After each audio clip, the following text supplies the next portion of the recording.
Hello everyone, this is me Rahul. तो आज का जो वीडियो मैं लेके आया हूँ वो ऑक्सफैम रिपोर्ट के रिगार्डिंग है। तो वीडियो स्टार्ट करने से पहले मैं आप सभी लोगों को 26 जनवरी यानी कि हैप्पी रिपब्लिक डे की हार्दिक शुभकामनाएं और बधाई देना चाहता हूँ सिविल्स प्रेप चैनल की तरफ से। तो आइए वीडियो को स्टार्ट करते हैं। देखिए, वीडियो स्टार्ट करने से पहले हमें ये जान लेना चाहिए कि ये जो रिपोर्ट होती हैं, इंडेक्स होती हैं, जिनको इंटरनेशनल इंस्टीट्यूट या फिर इंडिया के भी कुछ इंस्टीट्यूट निकालते हैं, तो क्या इनको पढ़ने की ज़रूरत है? इसका आंसर है हाँ। देखिए, जैसे ये 2019 के दो क्वेश्चन आए थे, ग्लोबल कम्पिटिटिव रिपोर्ट और वर्ल्ड बैंक के इंडेक्स के बारे में पूछा था। ये 2019 के क्वेश्चन में पूछा था उन्होंने। तो रिपोर्ट वो पूछते हैं प्रीलिम्स में, और इस साल मेंस का ये क्वेश्चन था, क्वेश्चन नंबर 16 GS2 का। उसमें उन्होंने यूएन की multi dimensional poverty index report के बारे में पूछ लिया। तो इसीलिए रिपोर्ट काफ़ी इम्पोर्टेंट है।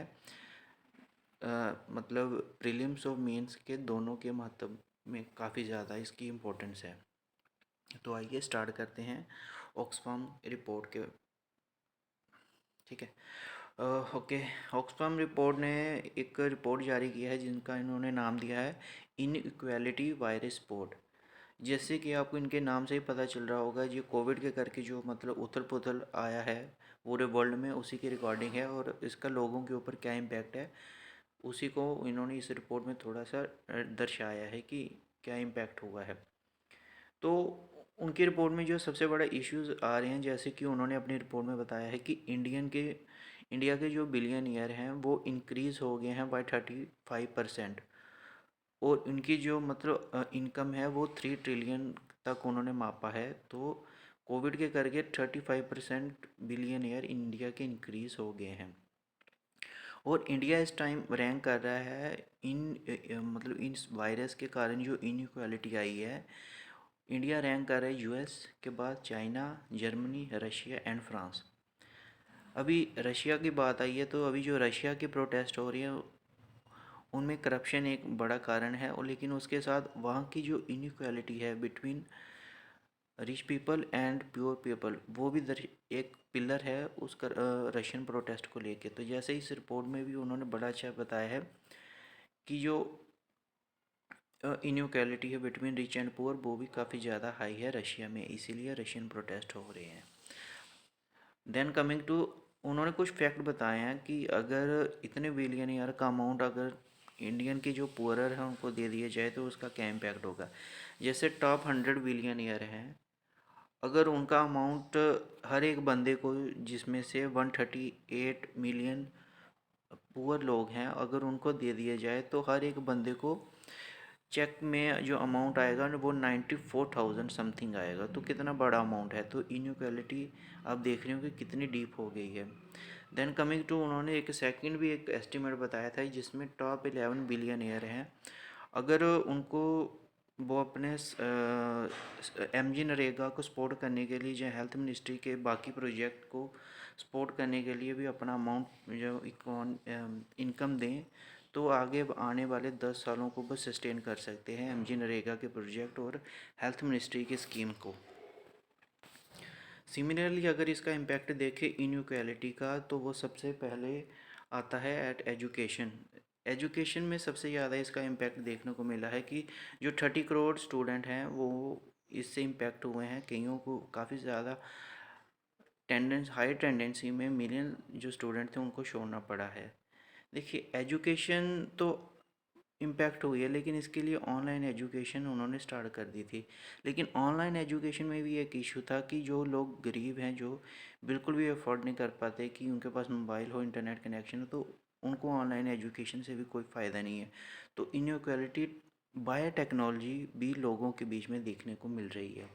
Then coming to the gender, gender एक काफ़ी बड़ा इशू है इनइक्वालिटी के करके। देखिए, गर्ल्स के ऊपर सबसे ज़्यादा इम्पैक्ट होगा जो लोग पुअर हैं, क्योंकि उनको फोर्स्ड मैरिज करनी पड़ेगी। ये मैरिज आएगा इधर, ठीक है। अर्ली मैरिज जल्दी करनी, शादी करवा देंगे उनके घर वाले, वायलेंस होगा, अर्ली प्रेगनेंसी होगी। तो जो एक मतलब माल न्यूट्रिशन इशू होगा, जो एक मदर से उसके चाइल्ड में जाएगा तो वो भी तो बढ़ेगा ही उस हिसाब से जब जेंडर की हम बात करते हैं। और दूसरी तरफ से अनएम्प्लॉयमेंट बढ़ी है वुमेन के बीच में 18%। और अगर इसको हम जीडीपी के कंपैरिजन में देखें, वो 8% लॉस हुआ है जीडीपी का अगर इन अनएम्प्लॉयमेंट लॉस होती है वुमेन की। दूसरी तरफ से हेल्थ में जैसे गवर्नमेंट ऑफ इंडिया ने आयुष्मान भारत को एक्सटेंड कर दिया था कोविड को लेके, और इसमें इंक्लूड हो गए थे जो बिलो पॉवर्टी लाइन के लोग थे। लेकिन इसमें क्या हुआ, जो मिडिल क्लासेस थे, जो बाकी लोग थे जो बीपीएल से बाहर आते हैं, तो वो तो इंक्लूड नहीं थे, इसीलिए उनका भी इनके ऊपर इम्पैक्ट जो इस रिपोर्ट बताती है। देन उन्होंने आगे रिकमेंडेशन दिए हैं, वो देख लेते हैं। रिकमेंडेशन में उन्होंने क्या रिकमेंड करा है, जैसे उन्होंने वेल्थ टैक्स और कोविड सेस के बारे में बोला है। वेल्थ टैक्स और कोविड सेस के बारे में कि जैसे हम 4% अगर इनकम टैक्स लगा दें जिनकी इनकम 10 लाख से ज़्यादा है, और वेल्थ टैक्स हम 954 फैमिलीज़ के ऊपर लगा दें, तो इसका इक्विवेलेंट जो हेल्प होगा गवर्नमेंट को वो 1% होगा जीडीपी का, टू कॉम्बैट देयर मतलब to fight against the COVID crisis. देखिए, वेल्थ टैक्स नहीं गवर्नमेंट लगाएगी, क्योंकि इसको अबॉलिश इंडिया ने ऑलरेडी कर दिया बड़ी देर पहले। देखिए, इस time India government of India जो फेस कर रही है दो इशू। पहला इशू ये है कि इंडिया का जो फिजिकल डेफिसिट है वो 8-9% हो चुका है जीडीपी का। वो जो बजट का एस्टिमेट था उससे काफ़ी ज़्यादा, बजट में 3.4 बताया था, लेकिन अभी हो गया है 8.9 या 9 पॉइंट प्लस समथिंग ऐसा ही है कुछ। और दूसरा रेवेन्यू डेफिसिट जो इंडिया के गट काफ़ी कम हो गया, वो 11.5% है। तो अगर हम government of India rich people के ऊपर वेल्थ टैक्स लगाती है, तो होगा क्या कि इस टाइम गवर्नमेंट के पास अपनी पॉकेट में कुछ इतना अमाउंट नहीं है कि वो इन्वेस्टमेंट करेंगे, स्कीम को लेके आए, योजनाएं चलाएं, तो वो नहीं कर पाएंगे। इसीलिए अगर इन्वेस्टमेंट अगर इस टाइम अगर इंडिया की रिक्वायरमेंट है, तो उसको जो पूरा कर रहा है वो यही कॉरपोरेट और बिग फैमिलीज़ हैं। लेकिन हाँ, ये जो काफ़ी ज़्यादा इन डिफरेंसेस है बिटवीन पुअर एंड रिच, इसको मतलब अच्छी सी स्कीम बना के करना पड़ेगा कम, कि मतलब पूरा लाभ दोनों लोगों को मिले। जैसा हमारा आंसर होता है, हमें अपने आंसर में मल्टी डायमेंशनल आंसर लिखने होते हैं। जैसे हम GS1 का इम्पैक्ट इसके ऊपर देखें, पॉवर्टी दिख रही है, अनएम्प्लॉयमेंट है, स्टारवेशन है। अनएम्प्लॉयमेंट है तो पॉवर्टी है, पॉवर्टी है तो स्टारवेशन है। ये चेन में चल रहा है। अगर कोई अनएम्प्लॉयड है फिर पॉवर्टी में आएगा, वो पॉवर्टी से सीधा स्टारवेशन में आएगा, एंड अल्टीमेटली डेथ ही होगी। और GS2 में अगर इसका इम्पैक्ट ह्यूमन डेवलपमेंट पे देखें तो काफ़ी ज़्यादा है। देखिए, किसी को अगर एजुकेशन ही नहीं मिलेगी तो वो कल को एसेट कैसे बनेगा, एज ए ह्यूमन रिसोर्स कैसे बनेगा वो।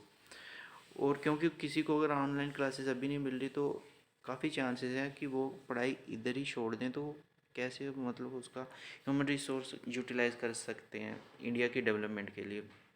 जैसा हमने वेल्थ टैक्स का पहले बताया है कि इंडिया फिजिकल डेफिसिट चैलेंजेस पहले फेस कर रहा है, तो वो शायद वेल्थ टैक्स को लाने के बारे में नहीं सोचे।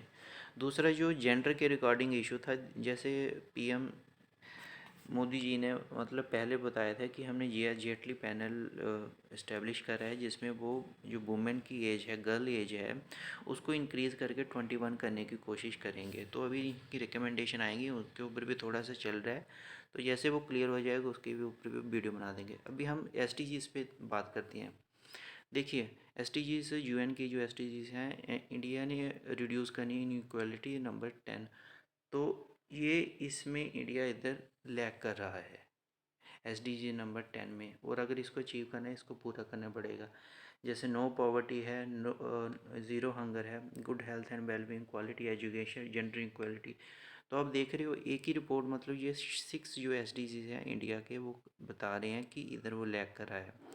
तो इधर इम्प्रूव करने के लिए इंडिया को जो इनइक्वालिटी है बिटवीन रिच एंड पुअर, उसको ठीक करना पड़ेगा, कि ऐसे इंक्लूसिव सा सिस्टम बने जिससे अगर कल को ग्रोथ और डेवलपमेंट होती है तो वो पुअर को भी उतना फ़ायदा हो जितना रिच को हो रहा है। तो ये एक छोटा सा वीडियो था जो हमने ऑक्सफाम रिपोर्ट के ऊपर, जो लेटेस्ट उनकी रिपोर्ट आई है तो उसके बारे में बताया। तो रिपोर्ट काफ़ी ज़रूरी है, जैसा हमने इस पहली स्लाइड में देखा, वो रिपोर्ट्स को पूछते हैं, तो आप इसको अच्छे से कर लीजिएगा। ठीक है, थैंक यू।